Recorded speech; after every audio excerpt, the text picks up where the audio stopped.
Jai Hind, dear students, I am Supratim Saha, representing Swami Vivekanand Subharti University, Meerut for the subject of Management in Telecommunication Systems. And my today's topic is the Unit 3, that is Designing Networks to Capture Customers, Policy and Regulation Issues for the New Telecom Environment. If you look at the structure, it has learning objectives, introduction, new telecom environment, competing for control strategy and policy, strategic consequences, policy and regulatory choices. The learning objectives are describing the controlling access of the customer and marketing information, defining the infrastructure capacity and investment strategy, describing policy and regulatory choices, explaining new telecom environment and knowing about the employment consequences. If you look at the introduction, the innovation in electronic information and communication technologies are creating exciting and challenging opportunities for new commercial and non-commercial activities. The telecommunication industry today is a key enabler of productivity across economics and societies. The telecom industry is not only a significant contributor towards the economic activities of the countries, but also towards the growth of other industries. In recent times, developing nations have witnessed significant transformation within this sector due to the impact it has had on their economies. Factors such as number of subscribers, technology innovation and government regulation and policies were found to be the most influential and contributing factors towards the growth of the telecom industry. The government of India is soon going to come up with a new national telecom policy in lieu of rapid technological advancement in the sector over the past few years, and which is going to attract investments worth $100 billion in the sector by 2022. FDI cap in telecom sector has been increased to 100% from 74%, and out of those 100%, 49% will be done through automatic route and the rest will be done through the FIPB approval route. FDI of up to 100% is permitted for infrastructure providers offering dark fiber, electronic mail and voicemail. The government of India has introduced Digital India program, under which all the sectors such as healthcare, retail, etc. are connected through the internet process. With 602.21 million internet subscribers as of December 2018, India ranks as the world's second largest market in terms of total internet users, and this may change very soon. Moreover, in 2017, India surpassed USA to become the second largest market in terms of number of application downloads. In terms of the mobile connectivity is concerned, the country remained as the fastest growing market for Google Play downloads in the second and third quarter of 2018 as well. Over the next 5 years, rise in mobile phone penetration and decline in data costs will add 500 million new internet users in India, creating opportunities for new businesses.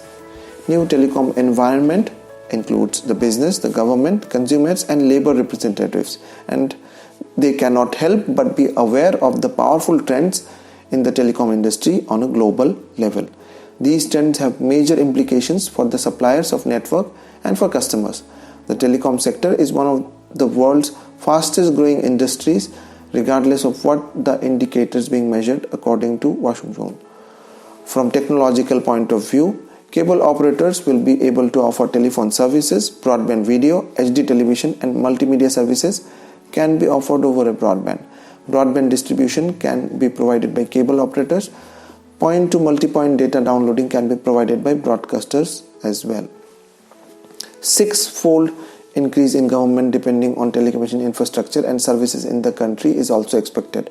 Over 75% increase in the internet coverage from 251 million users to 446 million users are also in the process.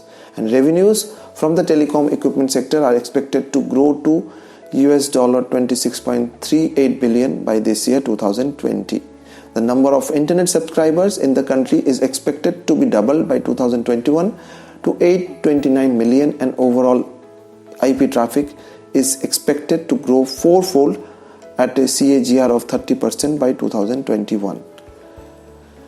The new telecommunications, the policies and its challenges can be divided into two layers, that is full competition scenario and the dominant player. The first one includes permeable seamless networks, universal services, minimum regulation, demand-led telecommunication industry, open systems, common interface standards. and the other one includes fragmented networks, reduced universality of services, increasing regulation, supply-led industry, multinational user pressure, and weak stimuli for competition. The competition for control, strategy, and policy. Now, the countries all over has been struggling to find efficient mechanisms to govern the interrelationships between competition authorities and sectoral regulators, including through some of the following options that have been discussed by the International Competition Network, and they are delimitation of jurisdiction, statutory delimitation of jurisdiction, or the government decides the relationship between the authorities.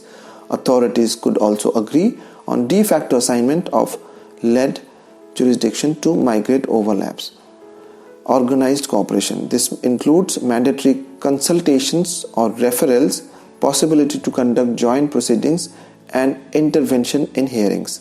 Informal and soft techniques can include informal contact and exchange of views between the authorities, setting of joint working groups, staff trainings, and exchange of officials. Some useful lessons in this regard can be drawn from the work of the Financial Sector Legislative Reforms Commission, that is FSLRC, which proposed that the following elements should be enclosed in the law. Consultation for draft regulations of the CCI should review draft regulations issued by the regulator for public comments and provide inputs on the potential competition implications, which must be considered by the regulator. Finally, review of regulatory provisions.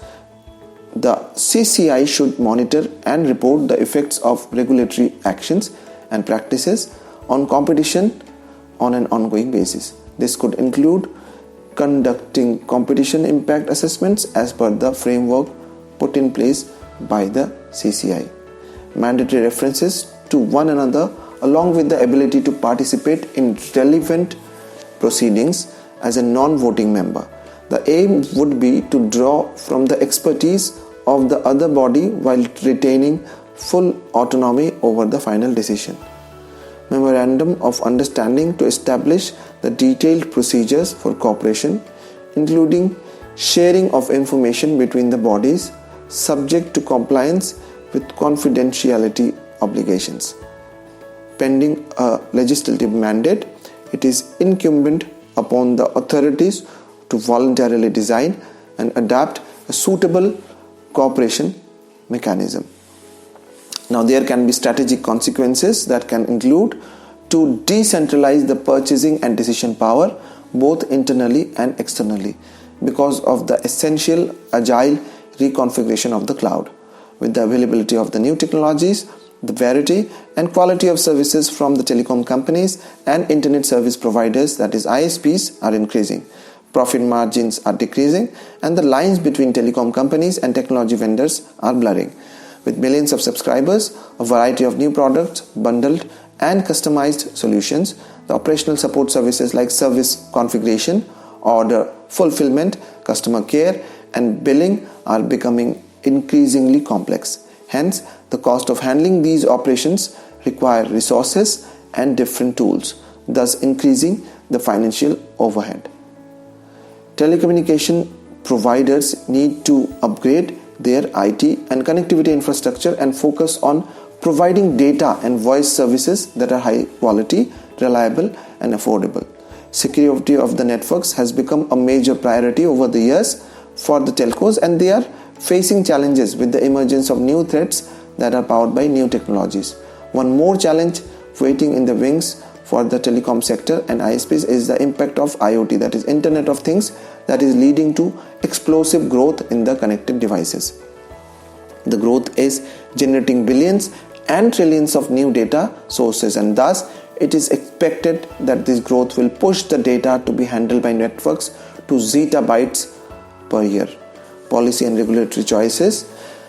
Now, India, like many other countries of the world, have adopted a gradual approach to telecom sector reform through selective privatization and managed competition in different segments of the telecom market. To begin with, India introduced private competition in value-added services in 1992, followed by opening up of cellular and basic services for local area to private competition.